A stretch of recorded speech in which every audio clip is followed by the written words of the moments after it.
Natarajan Rajya Sabha nomination తిరస్కరణ కాంగ్రెస్ కు రాజకీయ షాక్ గా మారింది.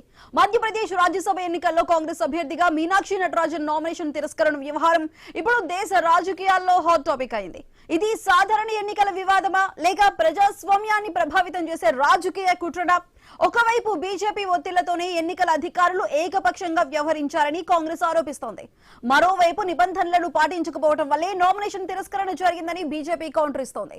అఫిడవిట్ లో ప్రైవేట్ కేసులను పొందుపరచాల్సిన అవసరం లేదని కాంగ్రెస్ వాదిస్తోంది. పెండింగ్ లో ఉన్న క్రిమినల్ కేసులు, కోర్టు సమన్లు, ఎన్నికల అఫిడవిట్ నిబంధనలపై ఇప్పుడు తీవ్ర చర్చ నడుస్తోంది. ఇదే అంశంపై న్యాయ పోరాటానికి దిగిన కాంగ్రెస్ ఎన్నికల ప్రక్రియలో న్యాయం జరగలేదని చెబుతూ కోర్టు తలుపు తట్టింది.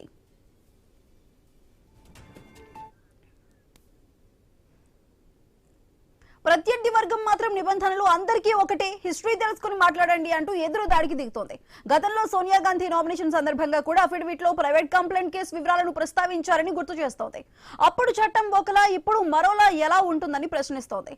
అసలు ఎన్నికల అఫిడవిట్ లో ఏ కేసులు తప్పనిసరిగా పేర్కొనాలి? ప్రైవేట్ ఫిర్యాదుల కేసులు కూడా వెల్లడించాలా లేక కాంగ్రెస్ చెబుతున్నట్టుగా వాటిని మినహాయించవచ్చా? ఇప్పుడు ఇదే దేశవ్యాప్తంగా న్యాయ రాజకీయ వర్గాల్లో చర్చకు కారణమవుతోంది.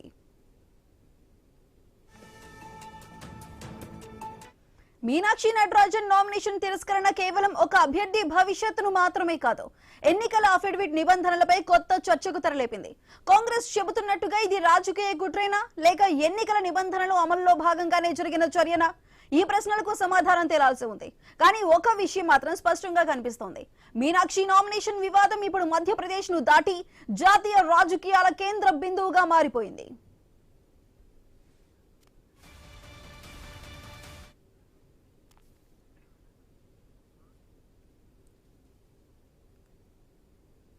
మీనాక్షి నటరాజన్ రాజ్యసభ నామినేషన్ తిరస్కరణ కాంగ్రెస్ కు రాజకీయ షాక్ గా మారింది. ఇటు మధ్యప్రదేశ్ రాజ్యసభ ఎన్నికల్లో కాంగ్రెస్ అభ్యర్థిగా మీనాక్షి నటరాజన్ నామినేషన్ తిరస్కరణ వ్యవహారం ఇప్పుడు హాట్ టాపిక్ గా మారుతుంది. దీనికి సంబంధించి ఫుల్ డీటెయిల్స్ మా తెలంగాణ బ్యూరో చీఫ్ కిరణ్ అందిస్తారు. కిరణ్, చెప్పండి, ఇటు మీనాక్షి నటరాజన్ నామినేషన్ తిరస్కరణ అనేది ఇప్పుడు దేశవ్యాప్తంగా కూడా హాట్ టాపిక్ గా మారింది. ఇటు కాంగ్రెస్ వర్షన్ ఏంటంటే బీజేపీ కావాలని రాజకీయ వ్యవస్థలను వాడుకుంటుందంటూ ఇటు కాంగ్రెస్ ఆరోపిస్తుంది. అదేవిధంగా ఇటు బీజేపీ కూడా అఫిడవిట్ లో పొందుపరచాల్సిన నిబంధనల విషయంలో కాంగ్రెస్ నిర్లక్ష్యంగా ఉంది, అందువల్ల ఇటువంటి సిచ్యువేషన్ వచ్చిందంటూ కూడా ఇటు బీజేపీ చెప్తుంది. ఓవరాల్ గా ఇష్యూకి సంబంధించి ఇప్పుడున్న లేటెస్ట్ అప్డేట్స్ ఏంటి? ఇప్పుడు మధ్యప్రదేశ్ రాజ్యసభ ఎన్నికలకు సంబంధించి మీనాక్షి నటరాజన్ నామినేషన్ తిరస్కరణ గురైనటువంటి అంశం ఇప్పుడు దేశవ్యాప్తంగా హాట్ టాపిక్ గా మారిందని చెప్పొచ్చు. ఓ విధంగా చెప్పాలంటే కాంగ్రెస్ వ్యవహారం ఇప్పుడు ఏదో సామెత అంటే చేతులు కాలాక ఆకులు పట్టుకున్నటువంటి చందంగా ఇప్పుడు కాంగ్రెస్ పార్టీ అధిష్టాన వ్యవహారం ఉందని కూడా మనకు స్పష్టంగా తెలుస్తా ఉంది. ఎందుకంటే ఇది కేవలం ఆమె వ్యక్తిగతంగా భావించకూడదు, కాంగ్రెస్ పార్టీ సంబంధించినటువంటి అధిష్టానం సంబంధించినటువంటి అంశం కూడా పరిగణించవద్దు. ఇది అన్ని రాజకీయ పార్టీలకు ఒక గుణపాఠంగా మనము ఖచ్చితంగా చెప్పుకోవాల్సినటువంటి పరిస్థితి కూడా ఉందని చెప్పొచ్చు. ఎందుకంటే 2023లో కాంగ్రెస్ పార్టీ మహిళా నాయకురాలు శ్రీలత తనను శివకుమార్ రెడ్డి లైంగికంగా వేధిస్తున్నారంటూ పిసిసికి ఫిర్యాదు చేయడం, ఆ తర్వాత మీనాక్షి నటరాజన్ అంటే తెలంగాణ కాంగ్రెస్ పార్టీకి పెద్ద దిక్కుగా ఉన్నటువంటి మీనాక్షి నటరాజన్ కు ఫిర్యాదు చేసినటువంటి నేపథ్యంలో ఆమె కూడా పట్టించుకోలేదని ఆరోపణ.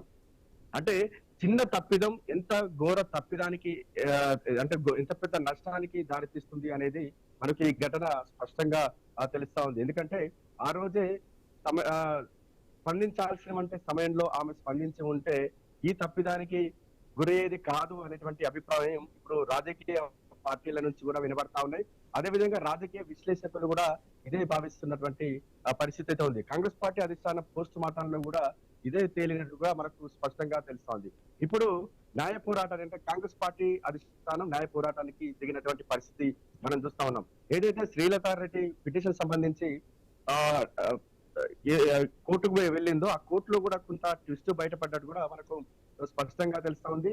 నామినేషన్ అంటే మీనాక్షి నటరాజన్ నామినేషన్ తిరస్కరణ అంశంపై కూడా న్యాయ నిపుణులు కూడా భిన్న వాదనలు అయితే వినిపిస్తున్నారు. అంటే ఫామ్ 26 అఫిడవిట్ సంబంధించి అంటే రాజ్యసభ ఎన్నిక సంబంధించి నామినేషన్ వేసేటువంటి సందర్భంలో వారిపై ఉన్నటువంటి క్రిమినల్ కేసులు కూడా పొందుపరచాలి అనేది నిబంధన. ఆ నేపథ్యంలోనే ఇక్కడ కోర్టుకు సంబంధించి నాంపల్లి కోర్టు సంబంధించి ఎవరైతే శ్రీలత రెడ్డి ఉన్నారో అది దాచిపెట్టారనేది కూడా ప్రస్తుతం అయితే ఈసీ చెప్పింది. అంటే ఈసీ తిరస్కరణకు అది ఒక ప్రధాన కారణం అని కూడా తేల్చి చెప్పినటువంటి పరిస్థితి. అంటే వాస్తవానికి న్యాయ నిపుణులు చెప్తున్నటువంటి వర్షం ప్రకారం అంటే వారు కొంతమంది వినిపిస్తున్నటువంటి వాదనల ప్రకారం కూడా ఏ కోర్టు అయినా కాగ్నిజెన్స్ తీసుకున్నటువంటి కేసులనే అఫిడవిట్ లో పెట్టాలనేటువంటి వాదన కూడా చాలా మంది వినిపిస్తున్నారు. కాగ్నిజెన్స్ అంటే ఏ కోర్టు అయినా ఎవరైనా బాధితులు ఫిర్యాదు చేసినటువంటి నేపథ్యంలో ఆ ఫిర్యాదును స్వీకరించాలి.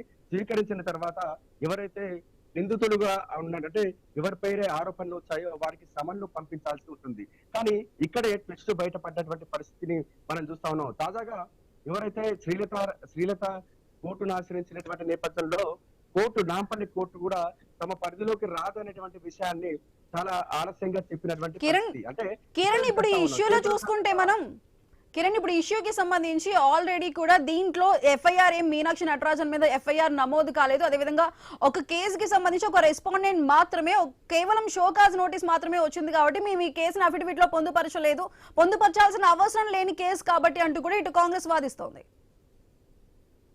నిజంగా మీరు అన్నట్టు కాంగ్రెస్ పార్టీ వాదనతో పాటు కొంతమంది న్యాయ నిపుణులు కూడా ఇదే వాదనలు వినిపిస్తున్నారు. ఏ కేసు అయినా పోలీసులు ఎఫ్ఐఆర్ చేయడం వేరు, అదేవిధంగా ప్రైవేట్ కేసులు వేయడం వేరు. అంటే ప్రైవేట్ కేసులకు సంబంధించి ఇందాక చెప్పాము, ఏ కోర్టు అయినా కాగ్నిజెన్స్ తీసుకున్నటువంటి కేసులకు సంబంధించి సమన్లు పంపిన వాటికే ఈ కోర్టు సంబంధించి అంటే ఏ ఎన్నికకి సంబంధించిన అఫిడవిట్ సమర్పించాల్సి ఉంటుంది. కానీ ఇక్కడ కాగ్నిజెన్స్ తీసుకున్నట్టు కూడా మనకు స్పష్టంగా తెలుస్తుంది. నాంపల్లి కోర్టు కూడా అదే తేల్చింది. ఎందుకంటే ఎక్కడ కూడా ప్రజాప్రతినిధుల కోర్టులు మాత్రమే ఆశ్రయించాలి, ఈ కేసు తమ పరిధిలోకి రాదు అంటూ కూడా నాంపల్లి కోర్టు కూడా చెప్పిన పరిస్థితి అయితే ఉందని చెప్పొచ్చు. అంటే శ్రీలత పిటిషన్ ఏదైతే ఉందో ఆ పిటిషన్ కోర్టు స్వీకరించలేదని కూడా కొంతమంది న్యాయ నిపుణులు చెప్తా ఉన్నారు.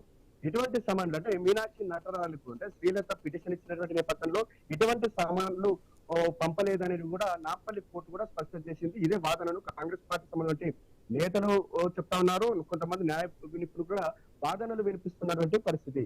అయితే కోర్టు సమన్లు పంపనప్పుడు ఈ క్రిమినల్ కేసు ఎలా అవుతుంది అనేది కూడా చాలా మంది వాదనలు వినిపిస్తున్నారు. మీనాక్షి నటరాజన్ సంబంధించిన మద్దతుదారులంతా కూడా వాదనలు వినిపిస్తున్నారు. కానీ ప్రత్యర్థులు కూడా భిన్న వాదనలు కూడా వినిపిస్తున్నారు.